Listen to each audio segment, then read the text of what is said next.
Hey guys, welcome back to another video here on OrmsTV. Today we brought Roger along from Canon again, and he has something rather special for us actually. In fact, he has one of only two Canon 1DX Mark II units in the Southern Hemisphere at the moment. Well, in Africa. In Africa. Okay, fantastic. Well, we've got it here. We'd love to know more about it. Roger, can you give us a quick little rundown just on the unit, spec-wise? And again, thanks for having us here. I know you see a lot of me, but yeah, we're going to do as many of these as we can. The new 1DX Mark II announced on the 2nd of February. We're very excited about it as our new flagship camera. Quite an astonishing achievement. We looked at everything we had on the 1DX and we upgraded where we possibly could.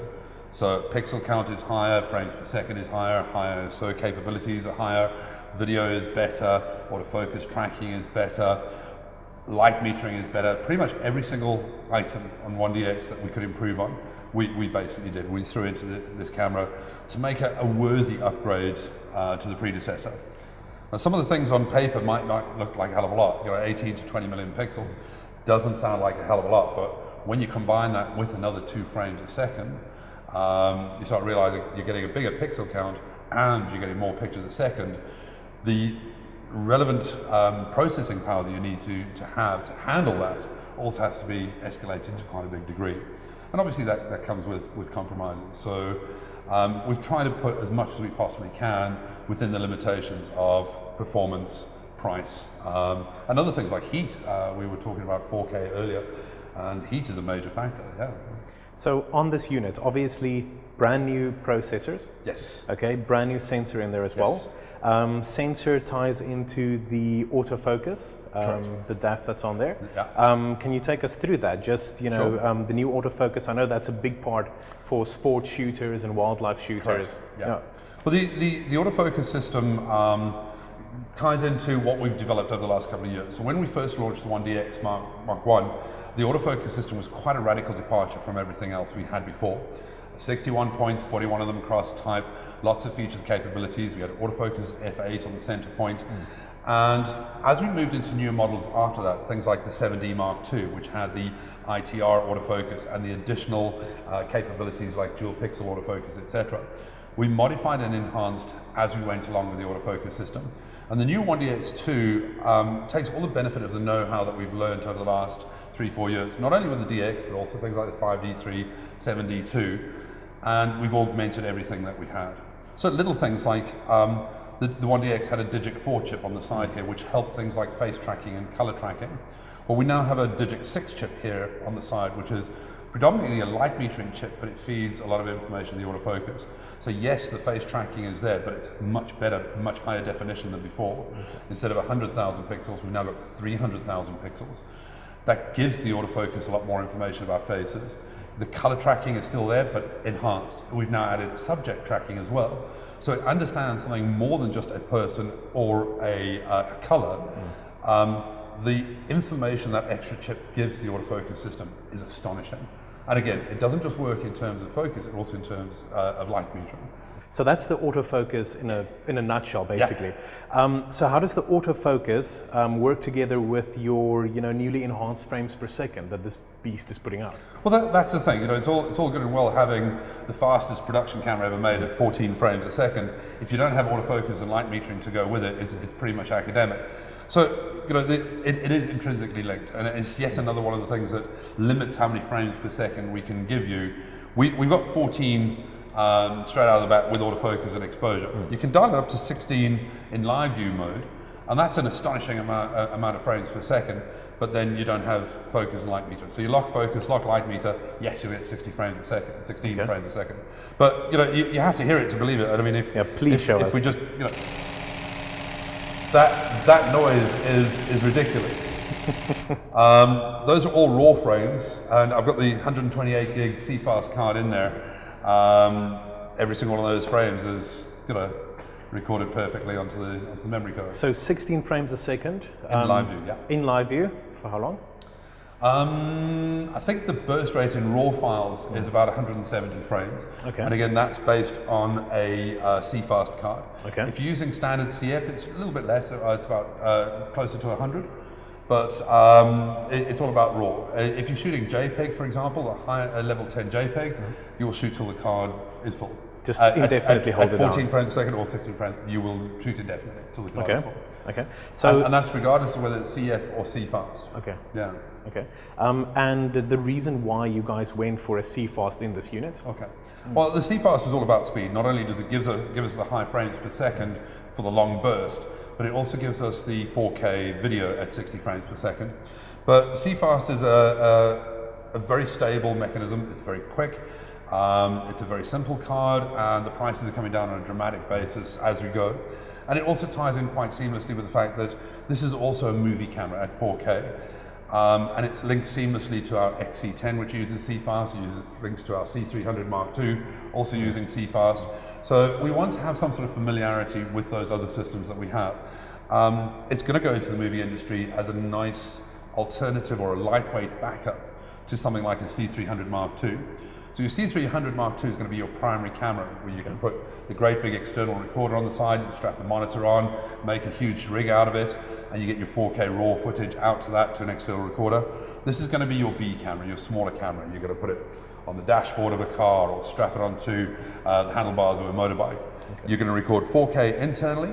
Granted, it doesn't have 4K output, but the 4K internal image quality, because of that CFast card, with those long running times, like 29 minutes, obviously based on the size of the card, up to 29 minutes of recording 4K internally, means we've got a small form factor with the same sort of end result. And 4K at 60 frames a second now? Yes. Okay. HD at? The full HD, you've got the regular frame rates, 2450, etc., but you've also got a high frame rate up to 100 or 120, depending on the TV system you have. And that's really cool. And again, it's because of CFast that we're able to do that, giving you that super slow-mo in full HD. And it is astonishing. I've been playing with it for the first time ever, and seeing what 100 frames a second is, it's astonishing. It really is good.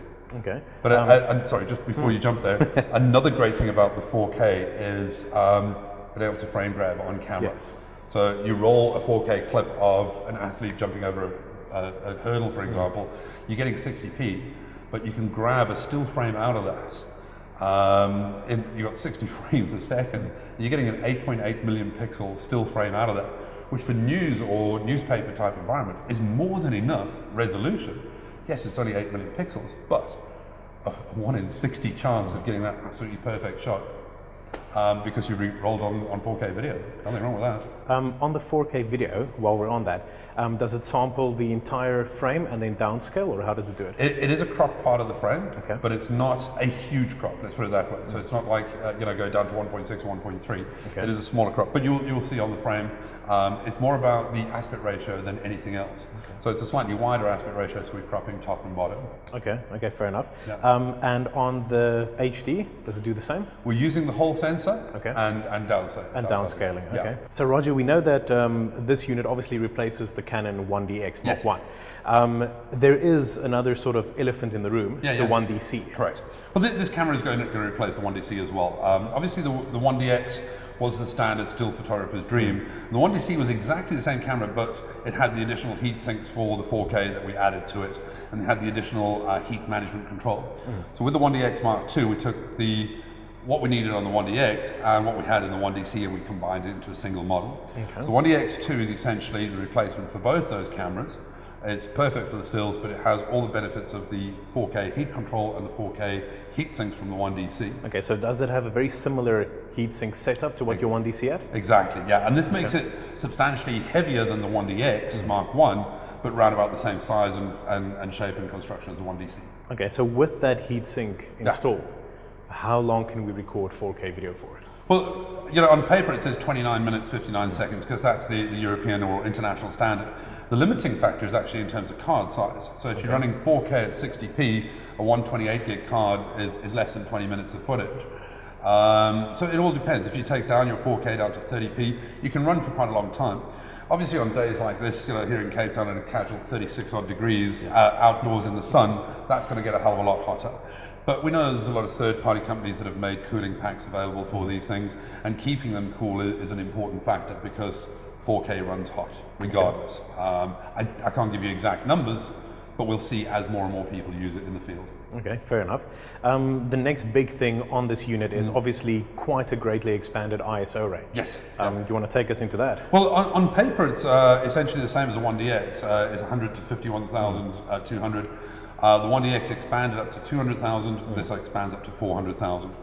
Now, realistically, it's only a two-stop difference. What we're actually finding, there's a lot of stuff that we did behind the scenes in terms of noise control, and not just software as an algorithm to improve the noise process, noise handling, but also hardware, how we handle the information on the chip, the base noise that's already on the chip.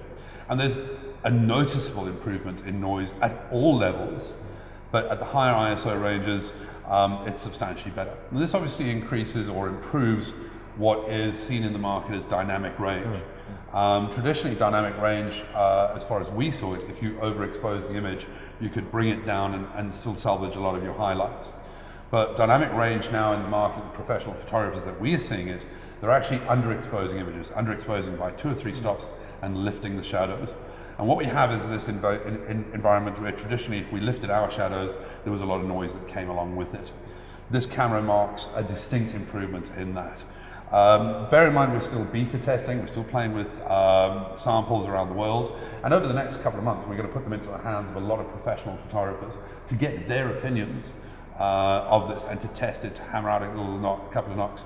By the time it eventually hits the market, which is end of April 2016, majority of the little glitches and things in menus, etc., would have been sorted. But we'll start getting, between now and then, a lot of end user opinions as to exactly what's great. And I'm very confident in the fact that people are going to like the noise levels and the dynamic range as a term over the next couple of months. It's beyond anything I've personally seen in a Canon. Okay. When we're recording video, can we use the entire ISO range? No, the ISO range is limited down to 51,000, but it's still a very, very usable range for the vast majority of people. Let's face it, the amount of people who need to go over 50,000 ISO, it's quite slim. It's more surveillance or nighttime wildlife, that kind of story. This is not exactly the ideal tool for that. So there's a lot of other products out there available for super low light kind of photography or videography for that matter. But it's a very, very, very capable tool to be thrown into those kind of environments if you need it. Okay, fair enough. Just now you touched on the fact that over the next 3 months there's going to be quite a bit of software development and so forth still going into this unit. Yeah, firmware. Yeah. Firmware, yes.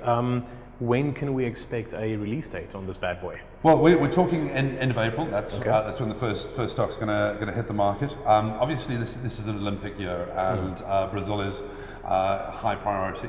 And the first couple of batches of these cameras, the priority on our shipments, priority on our production lines, is to go into the big agencies like Associated Press, Reuters, Getty, etc. They're going to get the lion's share of the first batches. Yes. Having said that, we are a good country as far as Canon's concerned, and we will get an allocation of stock. Make no mistake, there will be stock coming in here.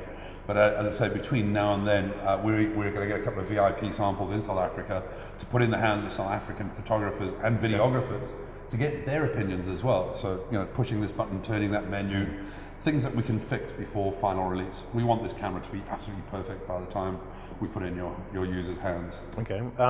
I know that in terms of exchange rate and, total economic condition, it's a little bit difficult to say. Yeah. But estimate on the price? Well, at this stage, like we do with the majority of our products, we benchmark against the US pricing. Yes. At this stage, it's on the shelves, well, not on the shelves, on the websites in America at around about $6,200, which kicks out at the current exchange rate about 103, 104,000 Rand. That's round about where we're aiming at. Yes, it is more expensive than the 1DX Mark I. It is cheaper than the 1DC, but worst case scenario, we're aiming at still try and keep it under 110. It's a big investment. We know that. We understand it. But once you try it, once you shoot with it, you'll see why, and you'll understand why it is worth every single cent. Okay, Roger, so if I come out and I put down 100,000 Rand for one of these, what else am I getting? Any other notable features there? Oh, right. Well, obviously, the biggest thing that when you first see the camera on top here, you'll notice there's a little module, little thing sticking out the top there. That's also the GPS. The camera's got the built-in GPS unit. It doesn't affect the waterproofing at all. Okay. But what it does give you, and especially for the sports photographers working for an agency at the side of a field, for example, if you've got 20 different photographers all working for the same agency, they're all sending their images wirelessly to the central agency. And it depends on the date and time that they're set on their cameras. They might be from a different time zone, a different country, or different whatever it is. And when you look at the files, when somebody from the agency is looking at the files, to trying to line them and trying to get them up in terms of the right timing as to what's happening on the field, it's almost impossible. What we have now with the GPS unit not only gives us a location for the travel photographers, the landscape kind of guys, the wildlife guys in particular, but for the sports guys on the field, the GPS also links to international time. Okay. So every single person on the field will be at exactly the same time. It'll be an identical setting on everybody's camera. And for the agency sitting there getting information from 20 different cameras, that's a huge thing. So it's seen almost as like a gimmick, as an additional, but it is actually quite an important factor, and we like that a hell of a lot. In addition, we've added the new Wi-Fi dongle. It's not a freebie, obviously, the new WFTE8 that will come out at the same time as the camera, which now adds additional range and additional net rate, so now going to the 5 gigahertz band. So that's actually going to be quite exciting as well. Obviously, with the high file sizes and the high frame rate, you'll need to transmit images quite quickly, and we're able to make the best out of that. Okay. And that's it in a nutshell. The more people use it, the more people are going to realize that there's a lot more to this camera than what you see on paper. And it's one of the things I learned myself. I've known about this camera for a while, and what I saw and what I heard are completely and utterly different to the feel of the camera. And it's very much like, you know, reading about the brand new Ferrari or the brand new Mercedes-Benz on paper. Oh, it can do 0 to 100, or it can do this, or it can do that. It's a totally different feeling once you've got your hands on the steering wheel and your foot on the pedal. And we feel the same about this. I'm getting goosebumps just thinking about it. It's a totally different animal when you start shooting with it. It is amazing. It is truly scary. Well, Roger, all I can say is thank you very much for bringing this beast around for us to have a look at. I think the takeaway here is that a camera like this really isn't necessarily about the spec sheet. Yes. Impressive as the spec sheet might be, it's about feeling it, holding it, testing out the performance. And I mean, as we guys saw when, you know, we were going at full tilt here at 16 frames a second, it is absolutely monstrous. And frankly, we can't wait to have it on our shelves. Guys can pre-order it on the website right now. We will have a link in the description below for you. Other than that, again, thank you very much. That is absolutely fantastic. Thank you. We're always ecstatic to do this. I know it sounds like I'm coming here to tell you how awesome it is, but we're generally trying to give you guys some feedback, some sort of opinion piece. This is more than just somebody from Canon telling you about a new product. I've actually shot with it, and I've worked as a shooter, so I know what I'm talking about, what's good and what's bad. And I hope that's of value to you guys and to your viewers. And we love the opportunity to come down here and talk to you about it. Absolutely, absolutely. Thank you very much. Excellent, thank you. So guys, if you enjoyed that video, don't forget to drop us a like. Comment if there's anything that you'd like to know. And as always, please subscribe for more. Thank you very much.